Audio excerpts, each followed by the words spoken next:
Welcome back to DC-Cember, as we continue with our list of the top 12 Superman actors. With me today is cosplayer Michael Burns and director of the movie Superman World War, Don Callahan. It's back to high school with the second half of our number 3 pick. So what are you, man or Superman? I haven't figured it out yet. What a great actor, first off. And I think by far should have been the one that should have probably went in for like more of the Superman movies at that time of place of era. What happened to you was my fault. I can understand your pain. Pain? I have a gift and a destiny. So do I. If it wasn't Brandon Routh, I would love to see Tom Welling take up that mantle, almost emulate Christopher Reeve's embodiment a little bit better, not just because of the look, but because of the essence that he brings. We're exploring a young Clark that we've never seen before, but at the same time, it's like we've always known this character, but yet, we're learning with him, which is kind of a nice, playful way that I think Tom Welling was doing with Clark Kent.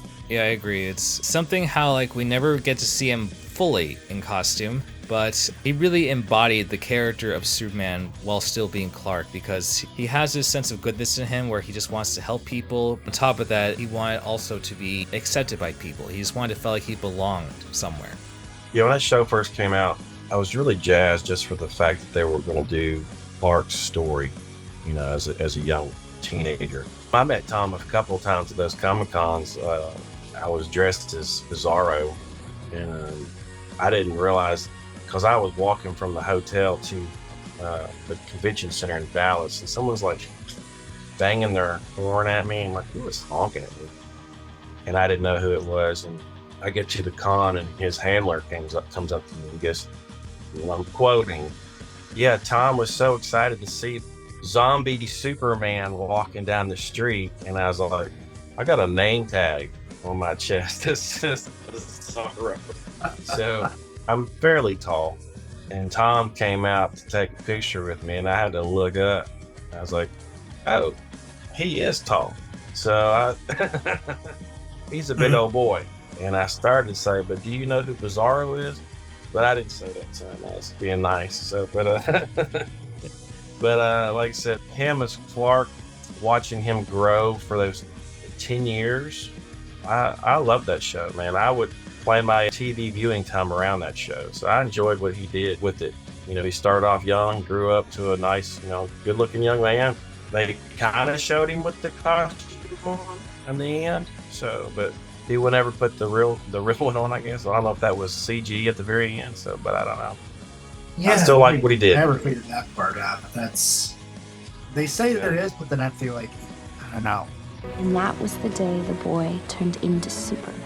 Yeah, it was weird, but I guess I feel like if he's gonna wear the suit, then the show would be over. That's just what kind of irks me, that the only time I get to see in costume is just him flying up to the fortress and then doing the usual shirt rip at the very end, and it's with basically Brandon Routh's original costume, so to speak. I honestly was a little disappointed that it was Brandon Routh's outfit. Not that, it isn't a great symbol, but it's just I thought, they would have at least come up with something different on the emblem itself.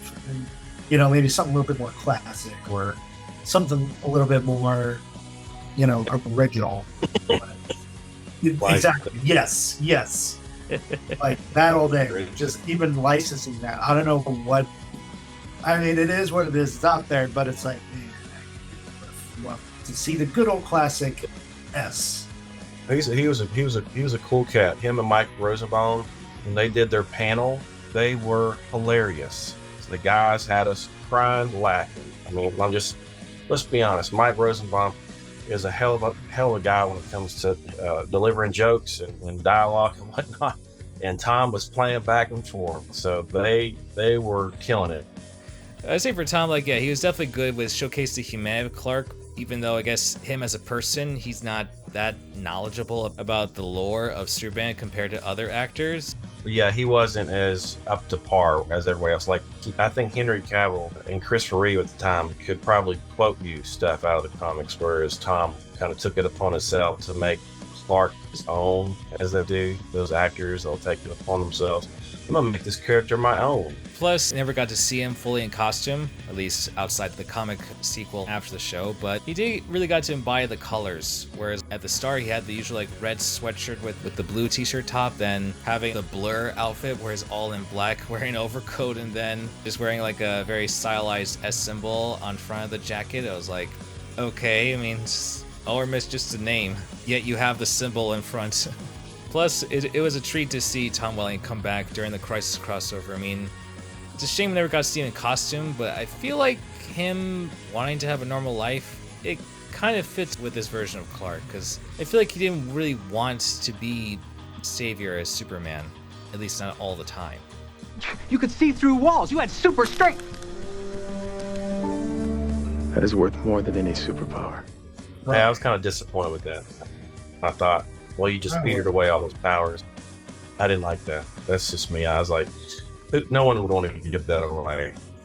I mean, don't get me wrong. We know Clark gave away, or Superman gave his powers away for Lois, and I don't know. I don't think that anybody would give those up. That's a lot. They wrote the story. I didn't. So, yeah. Yeah, because there are some episodes, like I remember, I think from season 1, where like when Clark had the chance to be normal, he was like happier. Well, he didn't know what he had either, so he didn't know what he had. So Right. it's like happier without $1 million too. So it's Guess he got his wish. Yeah. Although it's kind of odd that he would choose to be normal while Lex is the president, at least in that scenario. So either unless Lex really turned over a new leaf, or he just doesn't want to deal with it anymore. Lex ain't gonna change. Nope. Not any times. Well, at least he landed a good solid hit on John Cryer, Luthor. Still stronger. Thanks for watching, everybody, and be sure to tune in for tomorrow's episode, as we'll be going through the list one day at a time till Christmas Eve. Also, check out Donnie Callahan's YouTube channel for more of his work, as he's bringing new episodes of Memoirs Under the Yellow Sun. In the meantime, check out last year's DC-Cember playlist and other content on this channel, as more will come on DC-Cember.